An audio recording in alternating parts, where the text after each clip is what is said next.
Okay, well, first I just want to thank the Arts Partnership for asking me to assist with this. I'm going to go through some things that probably some of you already know, but as Tanya said, it's really good to be reminded of like, oh yeah, I better do that. So that's kind of my goal in presenting this. The other thing is this past season, I had the opportunity to read and score North Dakota Council on the Arts development grants. So I was on the other side of that table, and I was really surprised at how some people wrote and how they didn't write really well sometimes, and how some people could really put it together while others just kind of failed at that. So I'm going back to some of that and some things that I've learned.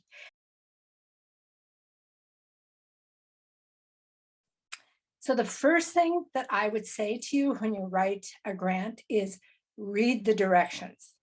Read them more than once and keep reading, going back and reading them as you're writing through that grant. I'm gonna give you an example. When I was looking at one of these development grants, it was from a college professor, and he didn't read the instructions. And to me, it was like, wait a minute, you teach college and you aren't reading the directions? And so as somebody looking at that grant, that was one of the first things I noticed. So pay attention to what they really want, what questions they're asking you. And another big one here is check your spelling. Now, Adam knows I'm not a very good speller myself. I would never check my own spelling. So I would always have somebody else check my spelling. Want to make sure it's right, that you're using the right words and you can spell correctly.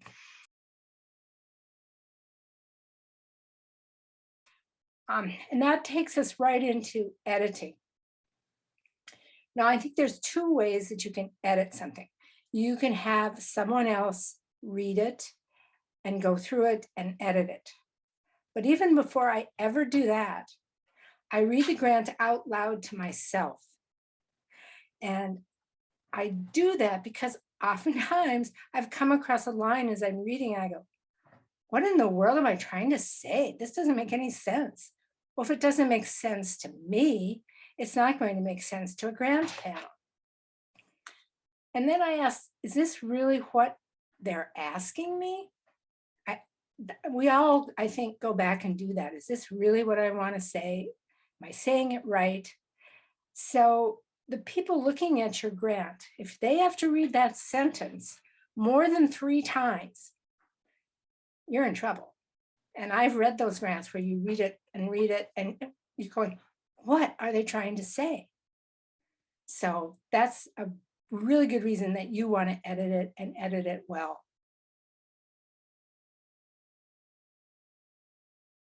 They ask for your organizational mission. And I'm sure all of you have a mission statement. I hope it's strong and that it's well written. But you have 450 characters to introduce your mission statement. And I'm like, wow, that's a lot. So I went back and I looked at the Arts Partnership mission statement. I'm going to read it. The Arts Partnership mission is to cultivate the community through the arts, which we do through our 3 core values. Support local art and the artists who make it. Advocate the arts' role in a vibrant economy. And to promote a creatively enriched community. Now that's 248 characters. So if you, along with your mission statement, have goals or have a vision statement, I would include them in that. As long as you don't go over your characters and it's all focused in on what your mission and vision and goals are, add it. Don't leave those things off. And then it's really important, I think, to write this, because as you're writing the grant, you should go back and refer to your goals, refer to your mission. I went through what are we calling it? The review criteria. And that is one of the things that it actually says. The narrative convincingly connects the organization's mission and program to the needs of the community being served. So they're looking at your mission and going, okay, does this kind of match, or are they way off in left field somewhere? So keep referring back to your mission, vision, and goals. The other thing is to make your message really clear. Demonstrate with your writing that you have a clear and forward path for your organization.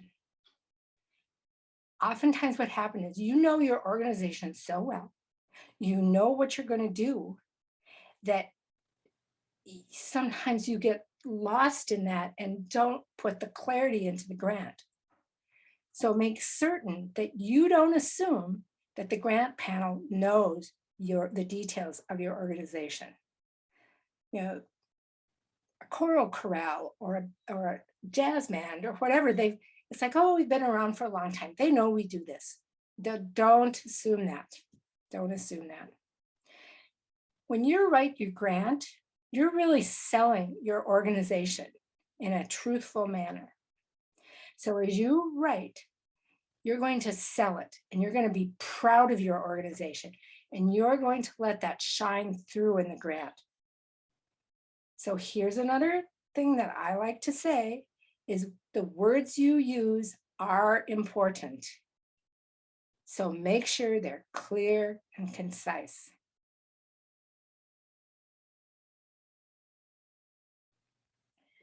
This is another little, it just twists me the wrong way, is when people say, oh, if we get this money, we hope to. Really? Really? You should be saying, with money from the Arts Partnership, we will be doing the following things. It's a stronger statement. It says, we know where we're going. We know what we're doing. And true, that may change along the way. Some of you probably have your season set up for next year. Oh, that was my dog, I'm sorry.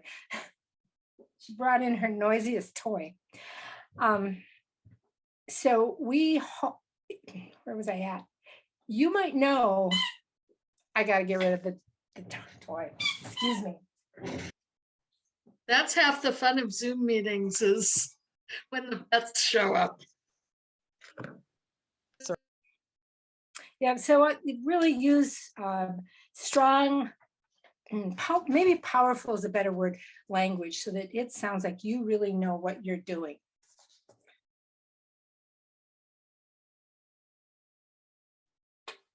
The other thing that I think that makes a grant stronger is if you use percentages or actual numbers.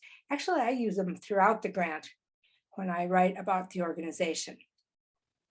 You can save it for the section, how it will matter. I know there's a place where they specifically ask for it, but it's a great place to show your growth.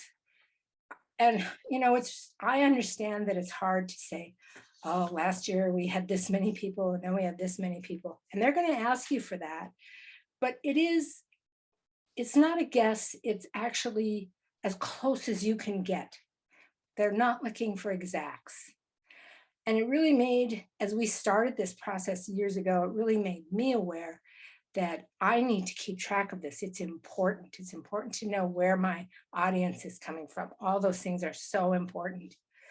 But you might talk about a specific project that you went out to. You need to say, maybe you planned for 100 people and 190 came, so you went over your percentage. Instead of giving actual numbers, you can give a percentage as close as you can get to it. And if a project failed, what did you learn from it? Yeah, an easy way to say that is you might have planned this activity for 100 people and only 10 came. So are you going to change something in that? Or are you going to go, we've reviewed this as a board or committee and we decided we just can't move forward with this at this time. Perfectly fine. At least they know and they understand what's going on. I just think those numbers just make a big difference. And then we talk about underserved. And I used to always have a problem with this, but one thing that I started doing, because I was caught up with so many things and understanding our organization so well, that I would oftentimes forget. So I'd go back out to my staff and say, what did we do? Can you tell me what did we do this past year to serve underserved? And they would run off about 5 things, and that would remind me that, oh yeah, we did do all of this. And this was successful. This wasn't as successful, but reach out to your staff if you have some, because that really helps, or a committee, because sometimes we just get so bogged down in writing the grant and worrying about all these numbers that we can't think of some of those special things that we've done.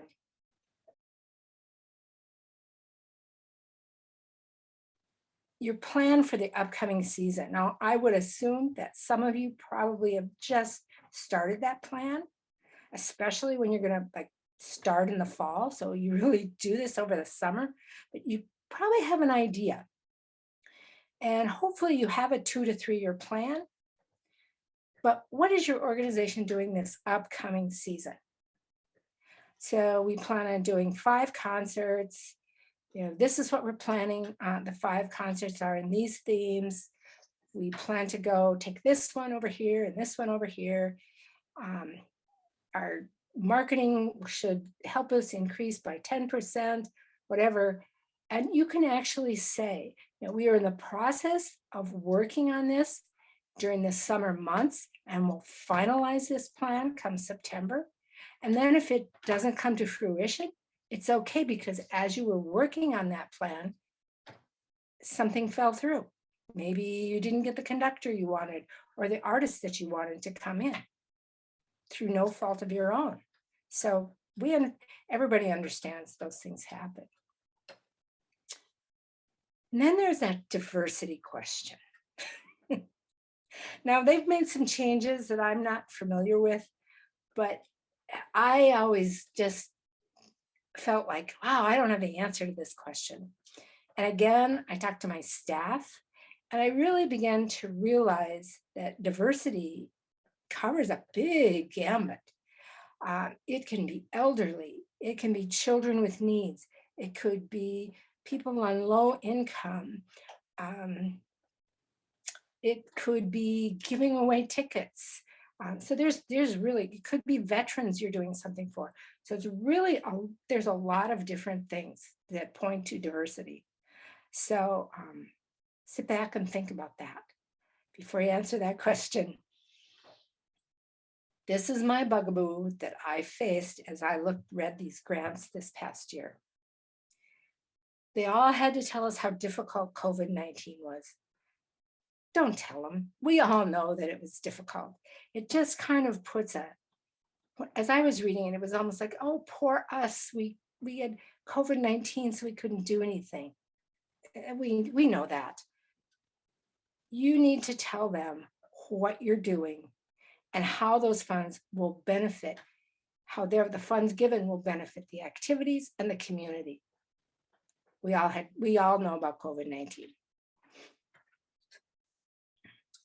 The other thing that I had, don't use jargon. Not everyone is familiar with the terms that you use within your own organization. So again, you are trying to sell your organization in a positive way. So use clear, positive language. Does anybody have any questions for me at this point? I have a question. Okay. I'm curious, when talking about maybe deficits that you had in budgets or in projections, things like that. How do you I mean, these things are inevitable, but how do you spin it and yet be truthful and verbalize a path towards coming out of that deficit? I think that you have to be honest. You planned for X number of people, and you got this number of people coming, which caused, I'm assuming that's what is causing the deficit, because your budget didn't work out, or it might be that you had to purchase something that you didn't know you were going to have to purchase. So I think that I would just state that, and then I would talk about the positivity of what did happen throughout this process. And even though you came in under, in a negative aspect, it was a positive influence for the community, and maybe your board is saying, move forward with it. Let's not do that again, but let's work on that so that let's keep it moving forward.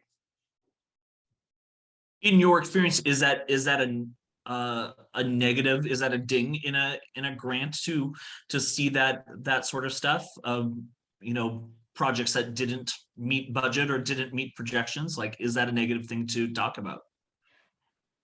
I don't, well, you certainly don't want to talk about it. I understand that, but I think it's okay if you have a good reason. You have to talk about it, first of all, but there is a way to put a positive spin on it, because you did reach out to the community. You did do something, didn't turn out exactly the way you wanted for whatever reason, but you're going to move forward. And in doing forward, to not have this happen again, we're going to do X, Y, Z. I would just say, Adam, that it isn't so much about, I wrote down honesty when Eloise was talking, because that is a really important term and a really important way to approach this. But that doesn't mean that you can't find positives. And that doesn't also mean that you spin it in a way that it is only positive. But sometimes it's about, let's start with the good stuff and mention, and also we did have some issues doing this. Maybe don't lead with it. And I just read somebody's financial narrative today, and it's like, at the bottom, it said they were in a good cash position. And it's like, let's start with that. That's a great place to start. They're in a good cash position. And then you can talk about some of the difficulties. I have a question. Sure. Would it be beneficial? One of our criticisms over time has been in terms of budget has always been that we're a little bit too one-sided in our income stream. And so would it at all be of any benefit whatsoever to put one of the reasons that we're applying for a general operating support grant is to help even things out, or diversify how we actually get income? I think it would be. I think that if you are expanding and really reaching out, and this funding is going to assist with that, that's what you need to say. That's being honest. You want to move forward in that direction. I don't have a question. I just had a comment. Your very first thing of reading the directions is of course a good thing. The other thing that when I'm applying to organizations is to read about the organization you're applying to, because you can read directions and then there's stuff between the lines that might tell you what they're really looking for. And not that you want to spin stuff, but you want to make sure that you're talking in their nomenclature and toward their values that are not necessarily overtly expressed, but Right. those value-based things, you can aim your case for support. You're absolutely right. And one of the places that I found that I always did that research beforehand was for foundations, that type of thing. That I've always been pretty familiar with the arts partnership, so I felt comfortable. But there are other ones I always looked up. Okay, where are they giving their money right now, and what are some of their values? And in some cases, depending on what I was writing, I would try to use some of their verbiage in my written comments. because they understood that language.